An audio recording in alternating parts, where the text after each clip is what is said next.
తెలంగాణలోని భద్రాద్రి కొత్తగూడెం జిల్లా అశ్వారావుపేటలో అరటన్ను గంజాయి తరలిస్తున్న లారీని పోలీసులు స్వాధీనం చేసుకున్నారు. గంజాయి తరలిస్తున్నట్టు పక్కా సమాచారంతో పోలీసులు నేషనల్ హైవే మీద అశ్వారావుపేట సరిహద్దు సమీపంలో తనిఖీలు చేపట్టారు. ఈ లారీలో విజయనగరం నుంచి మధ్యప్రదేశ్లోని అగర్ మాల్వా ప్రాంతానికి గంజాయిని తరలిస్తుండగా అదుపులోకి తీసుకుని తనిఖీలు చేశారు.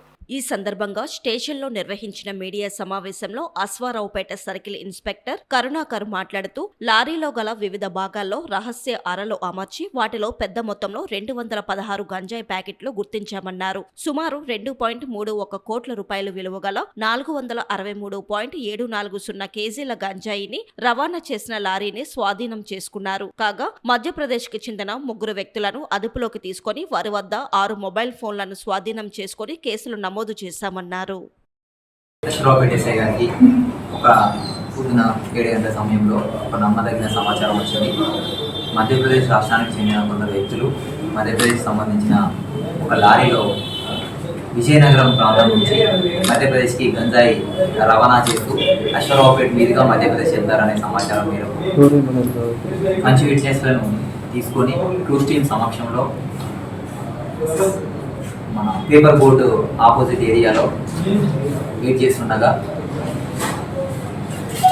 ఒక 11 గంటల సమయంలో మధ్యప్రదేశ్ సంబంధించిన MP09HH8811 సంబంధించిన లారీ గంజాయితో వచ్చింది. అందులో ఒక 3 వ్యక్తుల్ని మేము ఐడెంటిఫై చేయడం జరిగింది.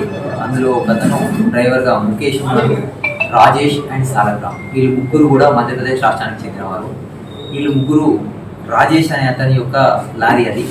తర్వాత ముఖేష్ కూడా ఒక చిన్న బండి ఉంటుంది, అతను కూడా డ్రైవర్గా పనిచేస్తాడు. సాలగ్రామ్ ఈ ఇద్దరికి కూడా ఫ్రెండ్గా ఉంటాడు. ఈ ముఖేష్ అనే వ్యక్తికి ఠాకూర్ అనే వ్యక్తి ఫోన్లో పరిచయం అవుతాడు. పరిచయం అయిన తర్వాత శంకర్ సింగ్ అనే వ్యక్తి ద్వారా ఠాకూర్ పరిచయం అవుతాడు ఫోన్లో. ఠాకూర్ వీళ్ళకి ఒక డీల్ ఇస్తాడు. మేము మీకు ఒక 5 లక్షల రూపాయలు ఇస్తాం, ఇమీడియట్గా మీరు విజయనగరం నుంచి ఇక్కడికి మధ్యప్రదేశ్ తీసుకొచ్చి ఈ గంజాయిని మాకు సప్లై చేయాలి. మీకు అక్కడ సోమనాథ్ అనే వ్యక్తి, ఒరిస్సాకు సంబంధించిన సోమనాథ్ అనే వ్యక్తి దీన్ని సప్లై చేస్తాడని చెప్పడం జరిగింది. దానికి ఈ 3 కూడా అంగీకరించి అక్కడి నుంచి 13వ తారీఖు మధ్యప్రదేశ్ నుంచి బయలుదేరి విజయనగరం అనకాపల్లికి వెళ్ళేసి అక్కడ వెయిట్ చేసి సోమనాథ్ ఆర్డర్స్ ప్రకారం విజయనగరం అవుట్స్కట్స్లోకి వెళ్ళి అక్కడ 216 ప్యాకెట్ల గంజాయిని వాళ్ళ లారీలో లోడ్ చేసుకున్నారు. ఇది లారీలో కేబిన్లో, తర్వాత కేబిన్ పైన ఉన్న స్టాండ్లో, తర్వాత వెనక ఖాళీ పట్టాల మధ్యలో ఈ 216 ప్యాకెట్ల గంజాయిని కూడా బ్రౌన్ కలర్ ప్యాకెట్లో ఉన్న గంజాయిని కన్సీల్ చేయడం జరిగింది.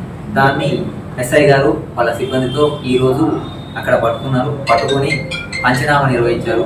పంచనామా ప్రకారం నిర్వహించి దాంట్లో 463 కిలోల 740 గ్రాముల గంజాయిని సీజ్ చేయడం జరిగింది. ఇది ఓపెన్ మార్కెట్లో 2,31,87,000 రూపాయల వర్త్ కలిగిన గంజాయిని సీజ్ చేశారు.